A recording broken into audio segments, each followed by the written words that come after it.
ഞാൻ advocate Sethulakshmi, സഞ്ജനയുടെ legal അഡ്വൈസറാണ്. എന്തായി സാറിന്റെ ചോദ്യം ചെയ്യൽ? സഞ്ജനെ കൊണ്ട് കുറ്റമെല്ലാം സമ്മതിപ്പിച്ചോ? ഇന്ത്യ മുഴുവൻ അറിയപ്പെടുന്ന ഈ അഭിനേത്രിയെ രണ്ടാമത്തെ പ്രാവശ്യമാണ് ഒരു കൊടും ക്രിമിനലിനെ പോലെ വഴിയിൽ തടഞ്ഞു നിർത്തി കസ്റ്റഡിയിൽ എടുക്കുന്നത്. ഇതിന് തക്കവണ്ണം എന്ത് എവിഡൻസ് ആണ് നിങ്ങളുടെ കയ്യിലുള്ളത്? അന്വേഷണ ചുമതലയുള്ള ഡിവൈഎസ്പിക്ക് പോലും അറിയില്ല എന്ത് ലാഭത്തിന് വേണ്ടിയാ തന്റെ സബോർഡിനേറ്റ് ഇതൊക്കെ ചെയ്തു കൂട്ടുന്നതെന്ന്. നിങ്ങൾ ആരാന്നാ നിങ്ങളുടെ വിചാരം? ചൂടാവാതെ മേഡം, എന്താ പ്രശ്നം പറയാം.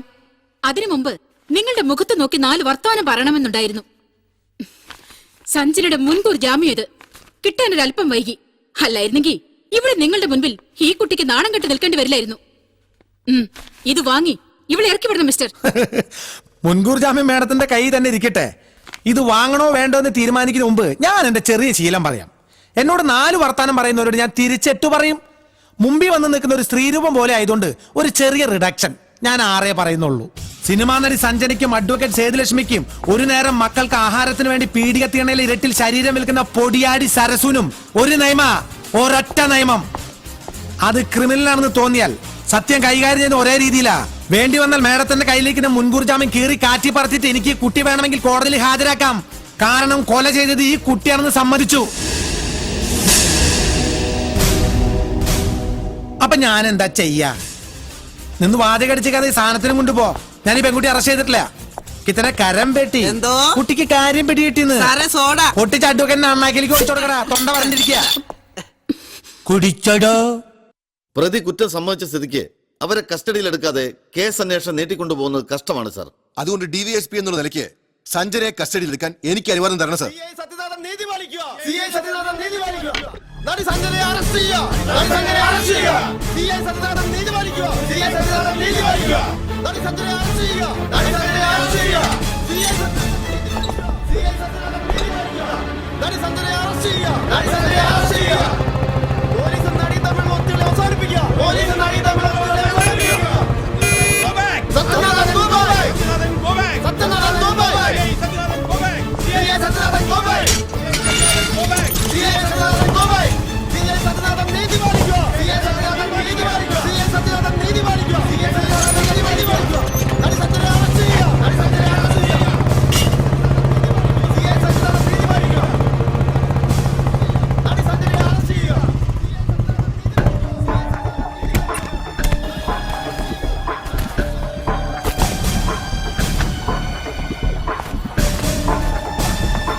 ജനം വയലന്റ് ആണ്. ഇപ്പൊ ആര് ചത്താലും ഏതെങ്കിലും ഒരു പാർട്ടി ഏറ്റെടുക്കല്ലേ. മോളിൽ നിന്നുള്ള ഫോൺ കോൾ കാരണം എന്റെ ചെവി അടഞ്ഞു. എന്ത് എക്സ്പ്ലനേഷനാ സത്യ തനിക്ക് തരാനുള്ളത്? സാർ, പോസ്റ്റ്മോർട്ടം റിപ്പോർട്ട് അനുസരിച്ച് തലയിലേറ്റ മാരകമായ അടിയാണ് മരണകാരണം. അതുകൊണ്ട് തന്നെ സഞ്ജനയ്ക്ക് ഒരു സഹായം ഉണ്ടായിരുന്നതായി നമുക്ക് സംശയിക്കാം. അയാളെ രക്ഷിക്കാൻ അവൾ കുറ്റം സ്വയം ഏറ്റതാവാം. അങ്ങനെയാണെങ്കിൽ പോലും സഞ്ജന വിമൽ റോയ്ക്ക് നൽകിയെന്ന് പറയുന്ന 10 ലക്ഷം ഉറുപ്പിക അവിടെ പോയിന്നറിയില്ല. അതുകൊണ്ട് കൊലപാതകത്തിൽ രണ്ടാമതൊരാൾ കൂടിയുണ്ടെന്നാണ് എന്റെ നിഗമനം.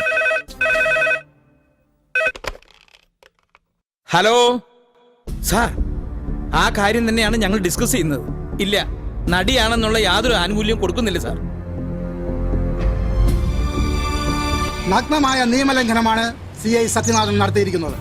കൊലപാതകം ചെയ്തത് നടി സഞ്ജനയാണെന്ന് വ്യക്തമായിട്ടും അവരെ അറസ്റ്റ് ചെയ്യാതിരിക്കുന്നത് ഈ അമ്മയുടെ കണ്ണീരിനോട് കാണിക്കുന്ന അവഹേളനമാണ്. ഇതിങ്ങനെ തുടർന്നു പോകാൻ നമുക്കാവില്ല. ശക്തമായൊരു പ്രക്ഷോഭ പരമ്പര തന്നെ തുടങ്ങാൻ ഈ ആക്ഷൻ കൗൺസിൽ തീരുമാനമെടുത്തിരിക്കുകയാണ്. വിമൽ റോയെ കൊന്നത് സഞ്ജനയാണെന്ന് ഉറച്ചു പറയാൻ എന്താ കാരണം? ആക്ച്വലി ആ ചെറുപ്പക്കാരന്റെ കയ്യിൽ സഞ്ജനയുടെ കുറെ വൃത്തികെട്ട ഫോട്ടോസ് ഉണ്ടായിരുന്നു. ഞാൻ കണ്ടതാണത്. സിനിമയിൽ വരുന്നതിന് മുമ്പ് എവിടൊക്കെയോ അഴിഞ്ഞാടി നടന്ന കാലത്തുള്ളത്. അത് കൈക്കലാക്കാൻ വേണ്ടി അവൾ അവരെ തട്ടിയത് തന്നെ ഉറപ്പാ. പോലീസ് ഓഫീസർ എന്നോട് ചോദിച്ചപ്പോ ഞാൻ ഇതൊക്കെ അയാളോട് പറഞ്ഞതാ. പിന്നെന്താ അറസ്റ്റ് ചെയ്യാത്തെന്ന് ചോദിച്ചു കഴിഞ്ഞാ എനിക്കറിയില്ല. എന്തെങ്കിലും അഡ്ജസ്റ്റ്മെന്റ് കാണും.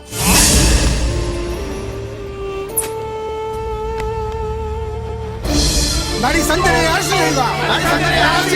പോലീസ് നടിയുമായുള്ള ഒത്തുകളി അവസാനിപ്പിക്കുക. സത്യനാഥൻ നീതി പാലിക്കുക. പോലീസ് നടിയുമായുള്ള ഒത്തുകളി അവസാനിപ്പിക്കുക. നടി സഞ്ജനയെ അറസ്റ്റ് ചെയ്യുക. പോലീസ് നടിയുമായുള്ള ഒത്തുകളി അവസാനിപ്പിക്കുക. നടി സഞ്ജനയെ അറസ്റ്റ് ചെയ്യുക. പോലീസ് നടിയുമായുള്ള ഒത്തുകളി അവസാനിപ്പിക്കുക.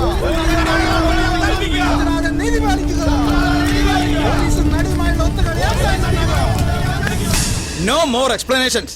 പ്രതിയെ ഉടനെ അറസ്റ്റ് ചെയ്ത് കേസ് ചാർജ് ചെയ്യണം. സാർ എന്താ ഈ പറയണത്? ഇപ്പോഴത്തെ അവസ്ഥയിൽ കേസ് കോടതിയിലെത്തിയാൽ അത് തള്ളിപ്പോകും. പതിവ് പോലെ കേരള പോലീസിനെ കുറെ ശകാരിച്ചിട്ട് അവർ വേറെ അന്വേഷണ ഏജൻസിയെ ഏൽപ്പിക്കും. അല്ലെങ്കിലും അത് തന്നെയാണ് സംഭവിക്കാൻ പോകുന്നത്. 24 മണിക്കൂറിനകം അറസ്റ്റ് നടന്നില്ലെങ്കിൽ വേറെ ഏജൻസിയെ കൊണ്ട് അന്വേഷിപ്പിക്കാനാണ് തീരുമാനം.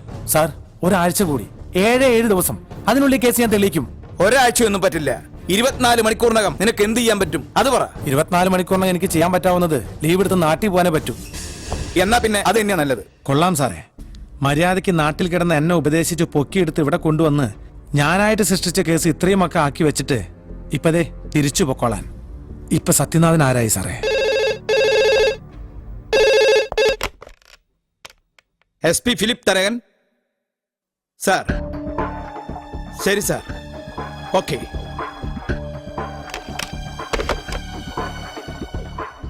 കേസ് CBIക്ക് വിട്ടുന്നു.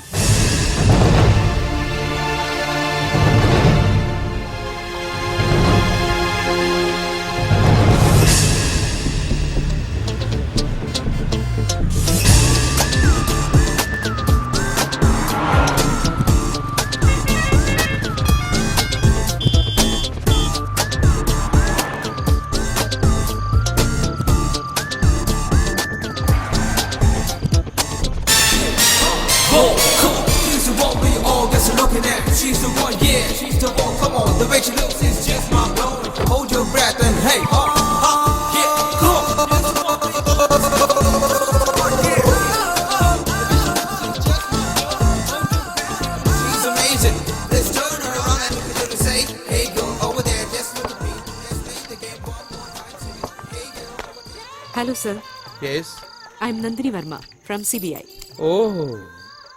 U carry on. Take your seat. Thank you. Vimal Roy വധക്കേസിന്റെ അന്വേഷണം ഒരു ലേഡിക്കാണെന്ന് കേട്ടിരുന്നു. പക്ഷേ ആളിത്ര ചെറുപ്പാണെന്ന് കരുതിയില്ല. സർ, എനിക്ക് ഈ കാര്യത്തിൽ കേരള പോലീസിന്റെ എല്ലാ ഹെൽപ്പും വേണം. തീർച്ചയായും ഈ കേസിൽ നിങ്ങളെ ഹെൽപ്പ് ചെയ്യാൻ പറ്റിയ ഒരാള് CI സത്യനാഥനാണ്. ഹൈവേ സൈഡിൽ കണ്ടെത്തിയ ഡെഡ് ബോഡി സാധാരണഗതിയിൽ മെഡിക്കൽ വിദ്യാർത്ഥികൾക്ക് പഠനത്തിന് വിട്ടുകൊടുക്കുന്നതോടെ അവസാനിക്കേണ്ട ഒരു കേസ്. അത് ഇത്രയും ആക്കിയത് സത്യനാണ്. കേസ് തെളിയിക്കാൻ 7 ദിവസം കൂടെ സമയം നൽകണമെന്ന് സത്യൻ എന്നോട് ആവശ്യപ്പെട്ടതാ. പക്ഷേ 7 ദിവസം കൊണ്ട് ഈ കേസ് തെളിയുമായിരുന്നെങ്കിൽ അയാൾക്കത് നേരത്തെ ആകരുതായിരുന്നു. അതെ, എന്നാലും മർഡറിന്റെ ഫുൾ ഡീറ്റെയിൽസുമായി ഞാൻ സത്യനെ നിങ്ങളുടെ ഓഫീസിലേക്ക് അയക്കാം. എന്തു പറയുന്നു? Okay sir. Anyway, best of luck. Thank you sir. ആദ്യം ചോദ്യം ചെയ്യേണ്ടവരുടെ ഒരു ലിസ്റ്റ് തയ്യാറാക്കണം. സഞ്ജനയിൽ നിന്ന് തന്നെ നമുക്ക് തുടങ്ങാം. വൗ, ഗ്രാൻഡ് ആയല്ലോ നമ്മുടെ താൽക്കാലിക ഓഫീസ്. മുകളിൽ താമസം, താഴെ office. Great. May coming? Yes. I am Sathyanathan. Vimal Roy വധക്കേസിന്റെ അന്വേഷണ ചുമതല എനിക്കായിരുന്നു. SP പറഞ്ഞിരുന്നു ഇങ്ങനെ ഒരാളെ കുറിച്ച്. വരൂ. മാഡത്തിന് എന്തോ ചോദിക്കാനുണ്ടെന്ന് തരയൻ സാർ എന്നോട് പറഞ്ഞു. എനിക്ക് ചോദിക്കാനൊന്നുമില്ല. നിങ്ങൾ എന്തൊക്കെയോ മഹത്തായ കണ്ടുപിടുത്തങ്ങൾ നടത്തിയെന്നോ 7 ദിവസത്തിനകം പ്രതിയെ കണ്ടെത്തുമെന്നോ ഒക്കെ തരകൻ സാർ പറഞ്ഞു. അതെന്താണെന്നറിയാൻ വരാൻ പറഞ്ഞതാ. മഹത്തായ കണ്ടുപിടുത്തങ്ങളൊന്നുമില്ല മാഡം, ചില സംശയങ്ങൾ. അതൊന്ന് ക്ലിയർ ചെയ്താൽ യഥാർത്ഥ കുറ്റവാളിയെ കണ്ടെത്താൻ കഴിയുമെന്ന എന്റെ വിശ്വാസം. ഓ, സംശയങ്ങളും വിശ്വാസങ്ങളും. ഈ വിശ്വാസം എന്ന് പറഞ്ഞാൽ കേരള പോലീസ് പൊതുവെ അന്ധവിശ്വാസികളാണല്ലോ. അതിന്റെ പുറത്താണോ 7 ദിവസം കൊണ്ട് എന്തോ ബ്ലാക്ക് മാജിക് കാട്ടി പ്രതിയെ കണ്ടെത്താമെന്ന് വീരവാദം അടിച്ചത്? Have A seat. പൊതുവെ കേരള പോലീസിന്റെ കയ്യിൽ നിന്ന് ഞങ്ങൾക്ക് ഒരു സഹായവും കിട്ടാറില്ല. പിന്നെ തെളിവുകൾ നശിപ്പിച്ച് പ്രതികളെ രക്ഷിക്കലാണല്ലോ നിങ്ങളുടെ പ്രധാന ഡ്യൂട്ടി. എന്താ, അങ്ങനെ വല്ല സഹായം ചെയ്തു വെച്ചിട്ടാണോ ഈ വരവ്? അങ്ങനെ കേരള പോലീസിനെ അടച്ചു കുറ്റം പറയരുത് മാഡം. ഞങ്ങൾ ഇട്ടിരിക്കുന്ന ഈ കാക്കിക്കുപ്പായം തെളിവുകൾ നശിപ്പിക്കാനോ പ്രതികളെ രക്ഷിക്കാനോ അല്ല, ജനങ്ങളുടെ ജീവനും സ്വത്തിനും സംരക്ഷണം നൽകാനാ.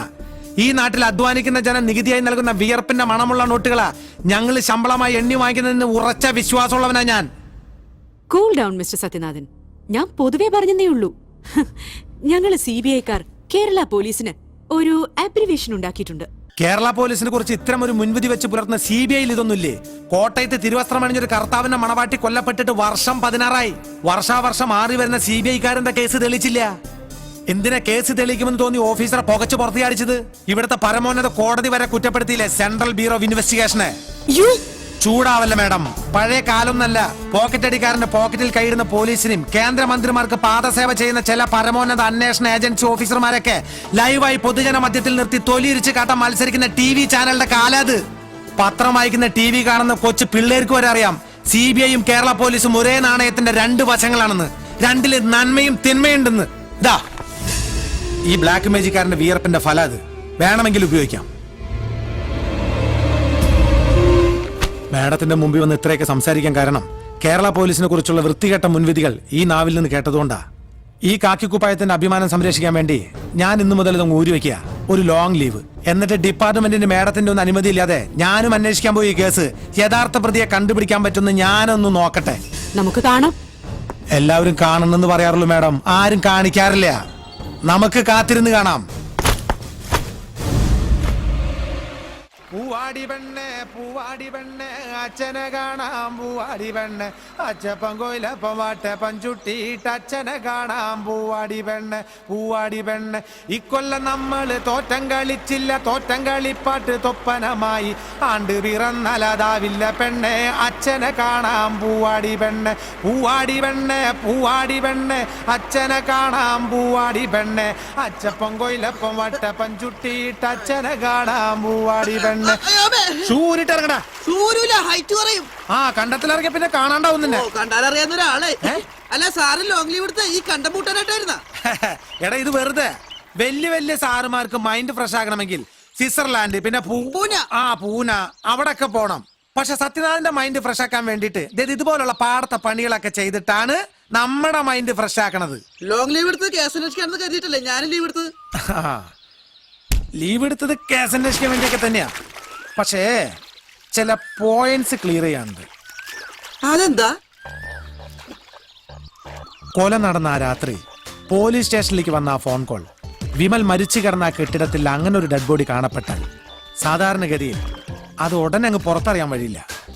മർഡർ നടന്ന ഏതാനും മിനിറ്റുകൾക്കകം ഒരാളത് പോലീസ് സ്റ്റേഷനിലേക്ക് വിളിച്ചു പറയണമെങ്കിൽ ഒരുപക്ഷെ അയാളാകാം സഞ്ജനയുടെ സഹായിയായി അന്ന് കൂടെ ഉണ്ടായിരുന്നത്. അല്ല സാറേ, അയാള് കൊലപാതകത്തിന് സഹായിച്ചെങ്കിൽ അയാൾ തന്നെ പോലീസിന് വിവരം അറിയിക്കോ? കുടുങ്ങൂലേ? സഞ്ജൻ ഒരിക്കലും തന്റെ പേര് പറയില്ലെന്ന് വിശ്വസിക്കുന്ന ഒരാളായി കൂടെ അത്. എന്നാൽ അയാൾക്ക് സഞ്ജനയെ കൊടുക്കണമെങ്കിലോ? മനസ്സിലായില്ല സാർ. അരണ്യോ അല്ല ഇപ്പൊ പറഞ്ഞത്?